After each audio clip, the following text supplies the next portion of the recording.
Hello, folks. So, in this video, I wanted to talk about addiction, right? And stuff that makes you feel good, and just you just are stuck to it, right? And you're like, just crazy about it, right? People, people generally just use this term addiction or addicted. I'm addicted to say movies, or I'm addicted to this TV series, or this. I don't know, this anime, I'm addicted to, say, coffee. People use the term, addicted in a very, casual way. But the reality is, addiction is actually a real problem, and there are some serious meanings to addiction apart from the casual meaning that people put to it, right? So people use the term addiction just like that, and they throw it out here and there. But the reality is, addiction is not some normal word, and is not supposed to be thrown out here and there and just used like that, like a slang term. But people do use it, right? So what is addiction, right? So generally, people have these terms like addiction, clinical addiction, and all. Initially, when I had read about addiction and clinical addiction, I read that clinical addiction is where you actually have withdrawal symptoms when you are not getting what you are addicted to. For example, let's say you are addicted to, say, watching porn or masturbating, right? These are like popular things that people get addicted to. And then, of course, there are like very crazy things. I don't know how crazy this is. Like, I mean, it depends really the levels of addiction and how crazy. Like, when I say crazy, how severe it is, right? Like severe and how bad it is. And for example, people get addicted to substance abuse. Like, people get addicted to substance, for example, alcohol or drugs, which is narcotic drugs, say morphine. I don't know, LSD, weed. It can be anything, right? Like, or what else is out there? I don't know really what are the different narcotic drugs out there. But people can get addicted to narcotic drugs, illegal drugs, right?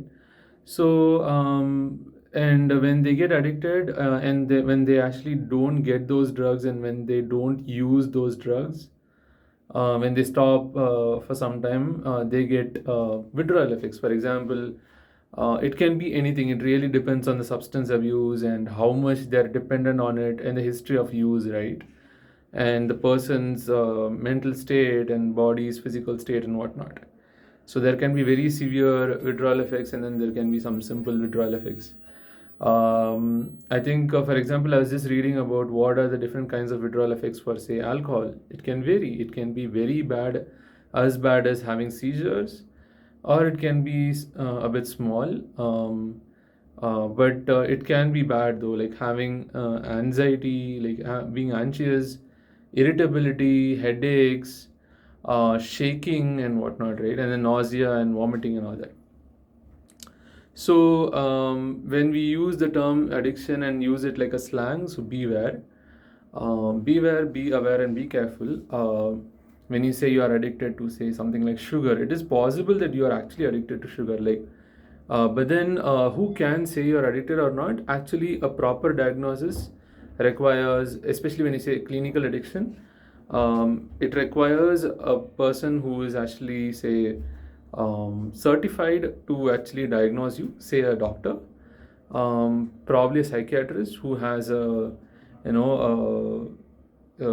knowledge, who has knowledge about the human body, and especially the human mind, the brain, right? And they will diagnose you or anyone when it comes to clinical addiction based on some factors and the behavior, and based on, like, what is going on. And they'll actually use the reference, a popular reference apparently, which is called diagnostics of statistical, forgot the name. Basically, it's called DSM, diagnostics and statistics of mental health disorders or something.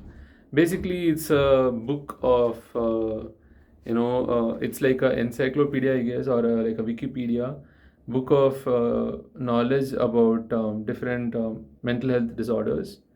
And they basically try to understand Apparently, I mean, looking at this, I read the overview I read from Google Gemini AI. So it was telling how clinical addiction is also known as substance use disorder. But yeah, though it can be substance, it can also be a behavior. Let's say someone is addicted to just having sex, it could be the case, right? So it's not just substance abuse like alcohol or say smoking or weed or like some drug, narcotic drug. It can also be like just something like that, right? Like something like having sex and whatnot, which is their addiction. So it can be any sort of behavior, and the problem occurs when you actually have withdrawal effects.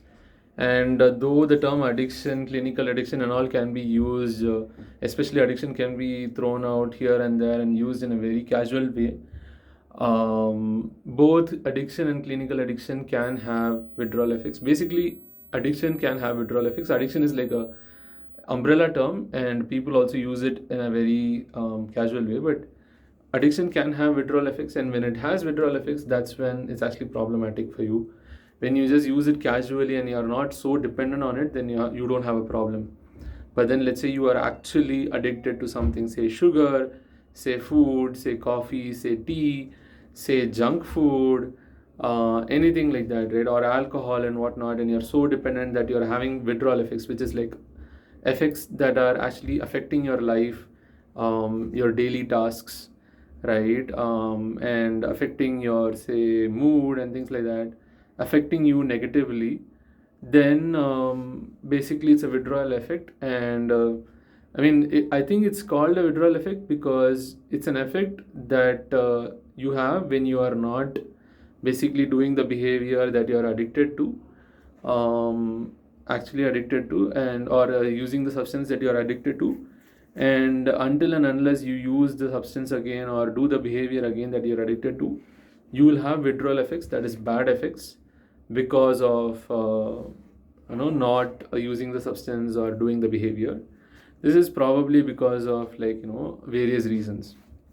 Apparently the root cause of addiction, like how does addiction even happen, and dependency on the substance or behavior and all, I think there's a lot of science behind it. I'm not a doctor, but apparently, like, if you can think about it, why would someone get addicted to things? Probably they just simply started to try out, say, drinking alcohol or smoking, and then it became a habit, simple habit. But then behind the scenes, the body, the brain and whatnot got so used to it and liked it and loved it. Basically, your brain's chemistry, the reward system, let's say you drink alcohol, you use drugs, you start feeling good, and that's like a reward for your brain. And and then then it becomes really hard for your brain for you to feel good or get some reward, the dopamine or anything that makes you feel good, that is released by the substance use or the behavior.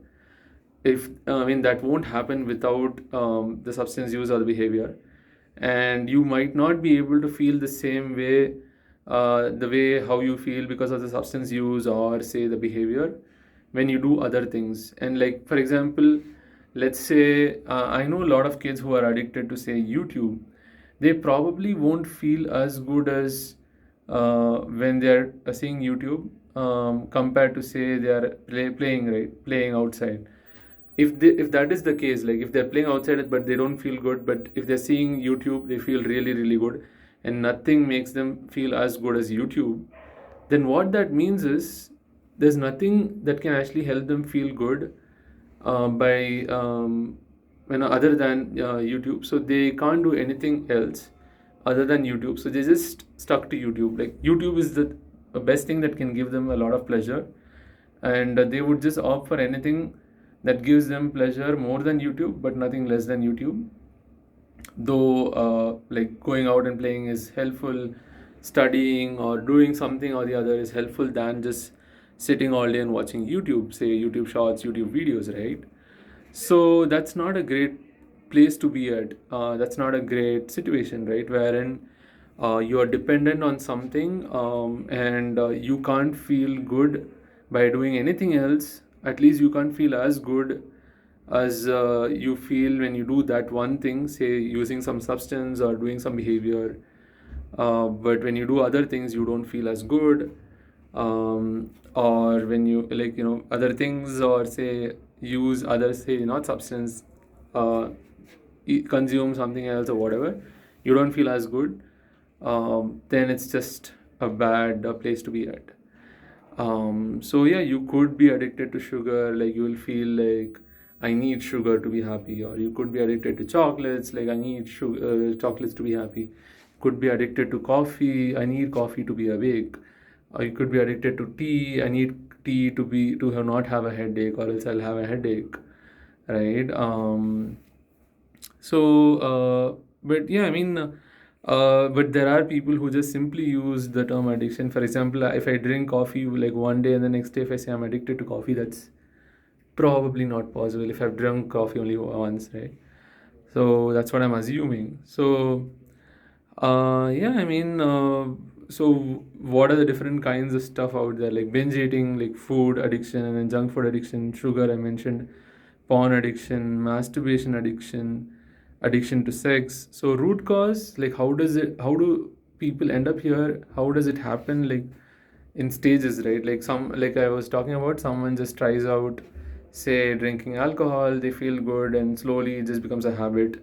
Their environment, let's say they are in a boys' hostel with boys who drink, or their family or their cousins, relatives are actually people who drink, and it's like a social get together where they drink and whatnot, or they grow up in a family where drinking is like kind of the norm, but only of course adults drink, but young people don't drink. But then of course if young kids look at adults and learn from them, right? So if they grew up in such a family and whatnot, so environment, and then there is genetics, like if there's a family history of substance abuse or addiction and all, apparently there could be many reasons, right? Multiple reasons. And then of course if you see movies, you will know that people who are actually going through a tough time end up in bad places, and end up choosing to do some behaviors, or use substances to feel good, feel better. Like they're so sad or so void and empty. For example, they're stressed out, they're depressed, they have, say, anxiety, or they have some mental health disorder. It could be anything, say obsessive compulsive disorder or bipolar disorder, or they have post traumatic stress disorder, PTSD, or they just have bad trauma, past experiences, right? Very bad trauma. Let's say someone who just lost their parents at a very young age, or someone who got raped, who got physically abused, or like emotionally abused, mentally abused. And there can be many reasons, right? Or someone got kidnapped, and then they basically escaped and whatnot. Like they could have gone through something really bad, and that can just change their life. And they're probably, if they're not getting help from, say, a therapist, say a psychiatrist, and psychologists, to go through this and get through this and deal with bad things in life and mental health issues, then they might just end up using substance or behavior to feel good. Like what can make you feel good biologically? A lot of things can make you feel good. Say junk food, like biologically it's engineered to make you feel good. The taste is made to make you feel good, and the content in it and whatnot, the sugar, and then there is of course substance abuse, which is like alcohol, drugs, and all are supposed to make you feel good. So they'll numb you out, or they'll make you feel good, they'll make you high, excited, and all, right? So people will use it to actually feel better because they are in a bad place, right? So the root cause is not just simply, hey, I want to try this, or this feels good. It can be that, and over time it can become addiction. But then a lot of people go through a lot of bad stuff that they just want to deal with it using something else. So the problem is, to tackle one problem, they get into another problem, right? So it's sad stuff. to tackle their mental health disorder and all that, they get into, say, something else, right? Say porn addiction, masturbation addiction. They feel good after they masturbate and things like that. They feel good, and they can only say masturbate only when they see porn, so they get addicted to both and whatnot, right? And there can be things like stress in general, life stress. Say someone got married, but their marriage is not great, or work stress, their career, their work is not great. And I spoke about mental health issues and all, right? So basically, why do we do some unhealthy stuff and get addicted to stuff and whatnot? You have to understand yourselves, for which it's important to be self-aware and probably get help. Most probably get help from a therapist, a psychiatrist, and a psychologist, right?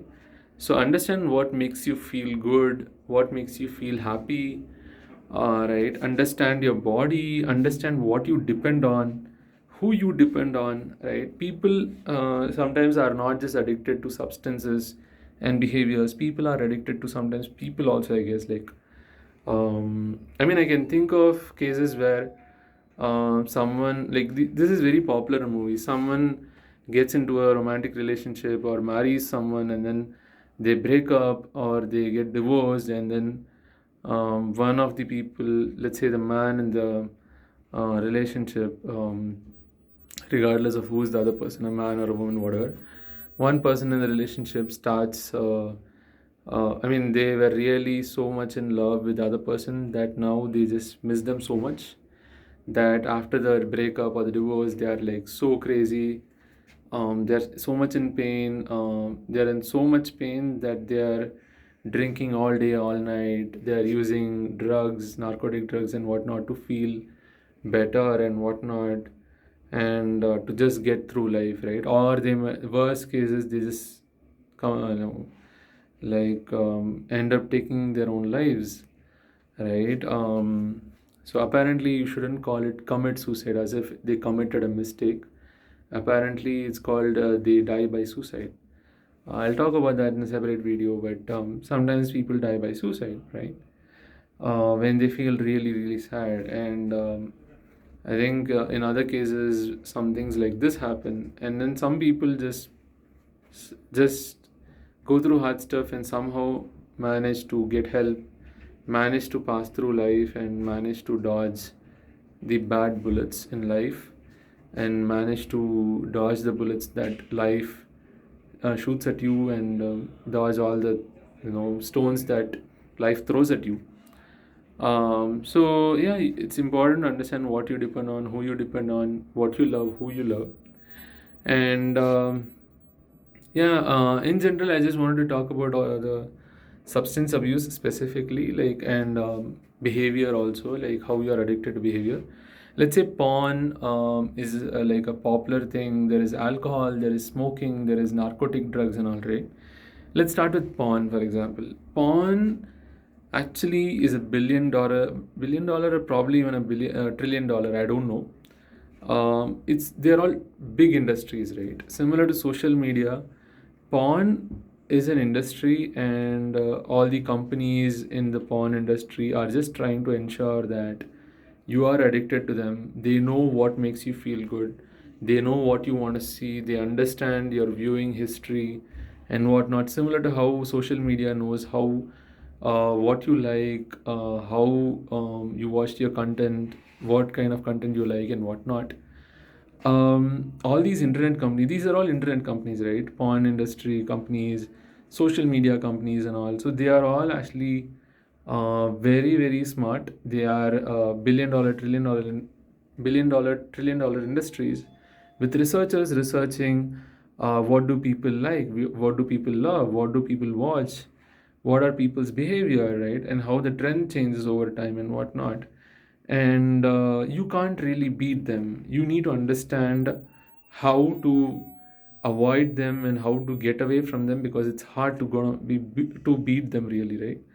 So social media, let's say you open up social media, it's going to be really hard for you to get out of it immediately, unless you get out of it immediately. But if after that, it's going to be really hard. You're going to get hooked to it because they know what hooks you into it, right? So they know how to get you hooked. to their products, to their services and whatnot, to their software and whatnot, right? To their features and whatnot. So, and porn is a mostly a fake industry, as in they have fake content, they have scripted content. It's literally just a movie, just that it's explicit movie, pornographic material, and they know, they have researchers, they have psychologists probably and psychiatrists probably, and they probably fund a lot of people to understand what will people watch and then create content accordingly, right? The stories, the actors who act in these porn movies and whatnot, right? So it's important to be aware, and to be careful about the reality that porn is a billion-dollar, trillion-dollar industry, and social media is also like that. So it's easy to get addicted to them. So it's important to understand that you can't really fight them per se. So you need to understand how to avoid them of sorts and get away from them and keep yourself safe, right? So probably go try to understand how you can do that, how to quit porn, how to quit social media addiction and whatnot, right? A lot of people are addicted to social media also. They just can't stop seeing social media. Like, even I think I am also like that. Like, sometimes I do end up somehow checking out the WhatsApp status updates somehow, though I don't really fancy checking out the WhatsApp status updates of all the people I know. But I do somehow end up once, at least during the day, checking out almost all the statuses. Um, Similar to social media and porn, there is also, of course, the alcohol industry, narcotic drugs industry, many other industries like junk food, food and beverages industry, coffee industry, and all that, right? So all these industries are very big industries, right? The whole idea of the companies in these industries is that they want you to be hooked to their products. Coffee companies, coffee industry wants you to be hooked to coffee, right? They'll do anything for that. They'll also have researchers to ensure that you drink their coffee and get addicted to them, right? And food and beverages industry, they will have engineers, they'll have researchers, they'll biologically engineer their food products, junk food products, packaged food products, and all that, right? And of course, narcotic drugs, I don't even have to say. They'll have chemists, they will have researchers, and everyone trying to create the best drugs. When I say best, the drugs that actually get you really, really high, really, really crazy, very potent drugs that will make you feel very good and whatnot, right? Or they'll probably create different kinds of narcotic drugs that will make you feel just, I don't know, just awesome in some way or the other, very excited, very energetic, and whatnot, right? And then we spoke about porn, like, fake, scripted, gives wrong ideas to people, especially kids, right? Like, when a lot of kids watch porn, they think this is what sex is all about. Or even people, when they don't, especially in a country like, say, India, where sex is a taboo topic, right? And then they're introduced to sex through, say, porn, they actually get the wrong ideas. It doesn't make sense for someone to actually learn sex from porn. That's like stupid stuff, because porn is fake, scripted, and the actors can actually do things that normal human beings cannot do. And the actors don't feel pain, or they hide their pain and whatnot, right? The movie hides their pain and whatnot. But in reality, if you, like, basically follow what people do in porn, it's just going to be really, really bad, right? So people need to understand stuff like that. And uh, and yeah, I mean, porn can be pretty problematic in many ways. You can probably go read about it. I'll probably talk about it in a separate video after understanding more about it myself. But I know for a fact that porn is just not so great, no matter what you say, right? And the same goes for, I think, masturbation. Though there are a lot of TED talks talking about porn being bad, and a lot of TED talks talking about how masturbation is okay, and, like, good stuff about masturbation. But masturbation can also be problematic in some ways if you are addicted to it. Like, for example, if you don't masturbate, and if you feel very, say, stressed out, or sad, or you don't feel good and you need to masturbate to feel good, then you're probably addicted, right? It's like a withdrawal symptom and whatnot. And so if it's like you get stressed or you get sad or you don't feel good or you don't feel nice or and whatnot, and then you basically go to doing masturbation, that's like a habit. Like this happens, like if you're sad, if you're stressed, if you're um not feeling good and whatnot, your mood is not great and you want to make it better, you'll just use masturbation. Then that's like using an external and some behavior to feel good. And I doubt it'll last for long. Like how long is your masturbation feeling gonna last for long once you climax, right? It's not really gonna last for long, I believe. Probably go read about it. But I don't think it'll last for long. Biologically speaking, I don't think so, right? And you'll probably go back to a bad state only. Unlike, say, this is true for even sex, I've heard. Like, you'll feel good for some time after having sex, probably. Depends, though, how the experience was and whatnot, and biologically whatnot happened inside your body. But apparently, if you go for a run, the feeling, the mood, the feeling good actually sustains for a long time compared to, say, having sex. So even for masturbation, I think that is true. But that is something to talk about. That is something for me to talk about separately in a separate video. Probably even bring up a doctor and discuss this out, right? Yeah, I mean, masturbation can be problematic in many ways, especially if it is done for the wrong reasons. For example, hey, I'm going to masturbate because it's a stress buster. Well, what caused the stress? And is masturbation going to actually get rid of the stress immediately and will it never come back again for quite a while, like say a few like few minutes or even a few hours or even a day or so? I doubt it, right? So understand the right or healthy reasons to masturbate, like exploring your body and stuff like that. Probably go check out the TED Talks that talk about masturbation. Do you really need to masturbate? Some people might advocate for it. Some people might say, well, if you feel like it's causing problems for you, maybe don't do it, right? So just understand the pros and cons when you do something like, say, masturbation, and when you do something like watching porn, which is usually scripted and fake and whatnot. Though some might say this is like homemade porn or whatever shit. Like there are so many different things going on in the porn industry, right? So it has become very common to actually say, see, watch porn, masturbate, to drink alcohol, to say try out smoking, to try out narcotic drugs and whatnot, right? Or narcotic drugs, maybe not so much, but because it's not very easy to get your hands on them. But then some you might probably be able to get your hands on very easily, I guess, like something like weed and whatnot, right? But you need to be really, really careful about these things, right? Because once you get into the trap of addiction to these substances or to these behaviors, let's say having sex and whatnot, like what's the worst thing that can happen? Well, the withdrawal symptoms can be really bad, and the side effects and consequences can also be bad. For example, if someone is actually addicted to having sex to feel good, let's say they start getting on these dating apps and start having sex with random strangers so much that they can also have sexually transmitted diseases, right? If they don't have proper protected sex. And why are they even having so much casual sex, and what is it doing to their mental health, emotional health, right, and their physical health? And you have no idea about the dangerous consequences and probabilities of what all can happen when you basically start having sex with strangers, right? Because they are strangers, you don't know them, right?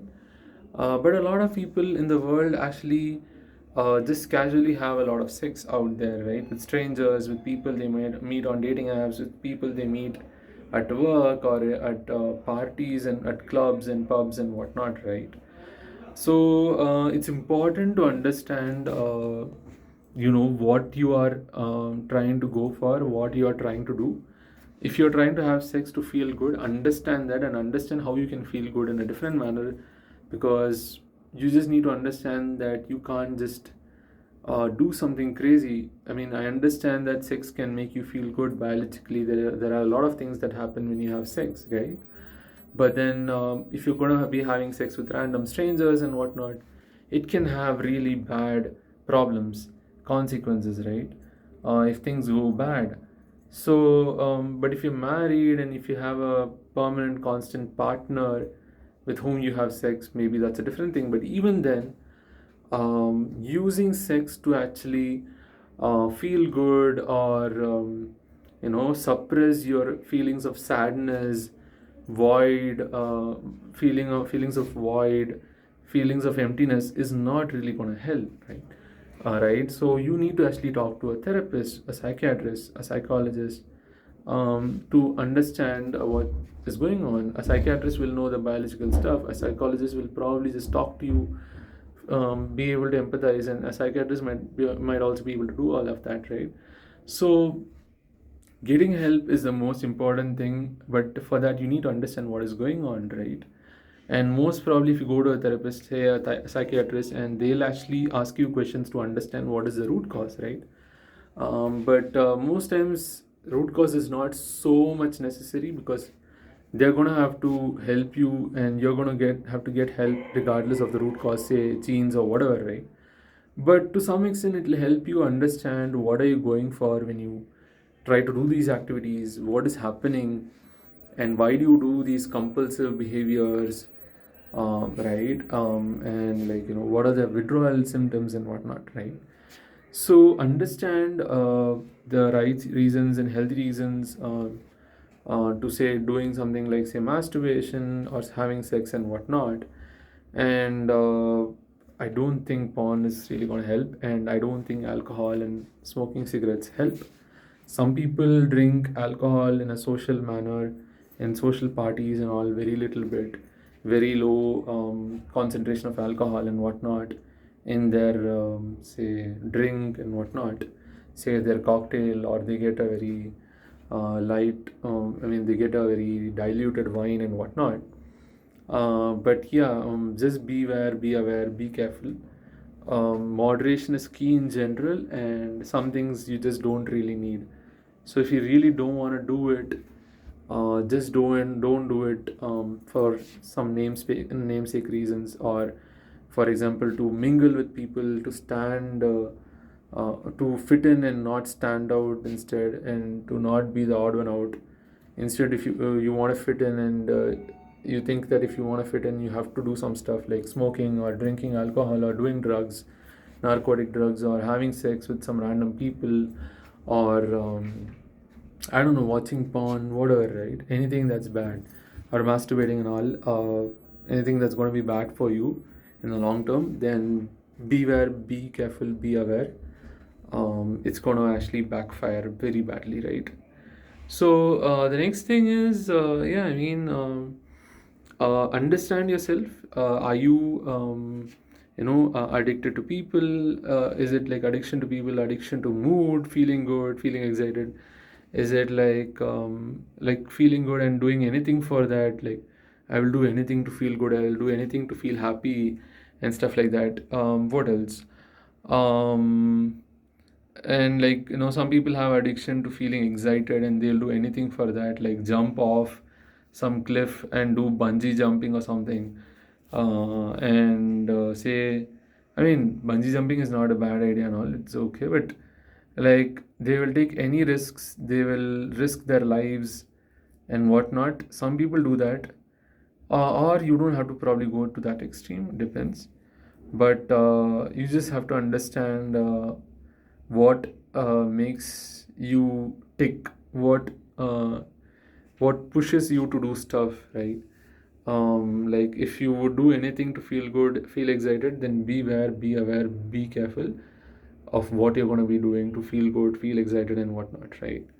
So understand addiction, understand you're feeling good, and etc., like your mood, and understand at the cost of what, right? At the cost of your health, or your mental health, physical health, emotional health. So it can be anything, right?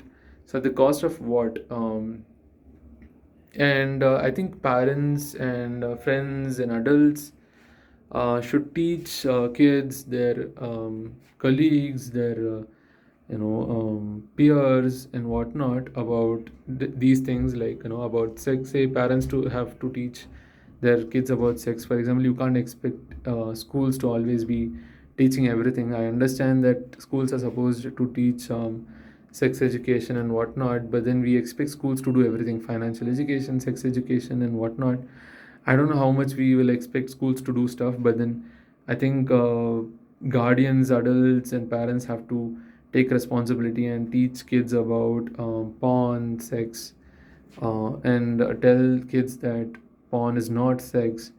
Porn does not define how sex, the sex as an activity is done, or things like masturbation, and talk about addiction, talk about the bad problems with alcohol, smoking, narcotic drugs, and whatnot, and talk about different stuff. And if it is like some friends and whatnot, let's say you can talk about stuff to your friends, your colleagues, your peers, your cousins, and whatnot, whoever you meet. Try to talk about such stuff, and if you are actually struggling with something, ask for help, get help, right? It's not exactly, and it's not really your fault if you're addicted to something. You probably just fell into that bad trap because of situations, people, environment, and whatnot, genes and whatnot, right? So most probably it's not your fault. And it doesn't matter whose fault it is, it just matters that you get better and you get help, right? So just if you are struggling, just focus on getting help, and just share with people about these things, these stuff, and talk to people about addiction, talk to people about, say, things like alcohol, smoking, and all, right?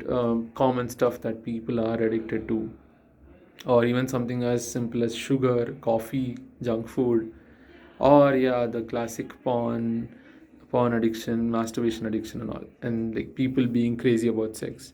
I've heard some people say how life is all about food and sex. Well, they haven't grown up, I guess. Right? It's just unfortunate stuff. But yeah, and everyone has their own definition of life. But I highly doubt that once most people grow up, they'll think the same way. But yeah, I guess some people are prone to think that life is all about whatever they think it is, like, say sex and food and whatnot. Of course, everyone has their own definitions and all, but that seems like a very shallow definition to me. But who am I to judge? Like, it's like, who am I to say I'm nobody? I'm just gonna die probably in a century or so. But I just feel like they could do better in their lives, because food, sex, and whatnot are very simple stuff. They could probably aim for something different. So yeah, that's all I had for this video talking about addiction. This was a very very high level stuff. Whatever I know, I don't know even 0.0000000000001% also. There's like so many things out there, so much out there, especially when it comes to alcohol, smoking, and of course even the porn industry, or even narcotic drugs, right? Lot of countries and governments are trying to fight off narcotic drugs, and alcohol and smoking is legal, though it has bad effects. But companies are allowed to sell alcohol and cigarettes and all, and people do it, and people also become chain smokers and whatnot. People struggle and whatnot. Anyways, there's a lot of content out there around this. Um, do check it out. Do learn. Beware. Be aware. Be careful. Have a great life. That's all I had for this video talking about addiction. I'll see you in the next one. Bye bye.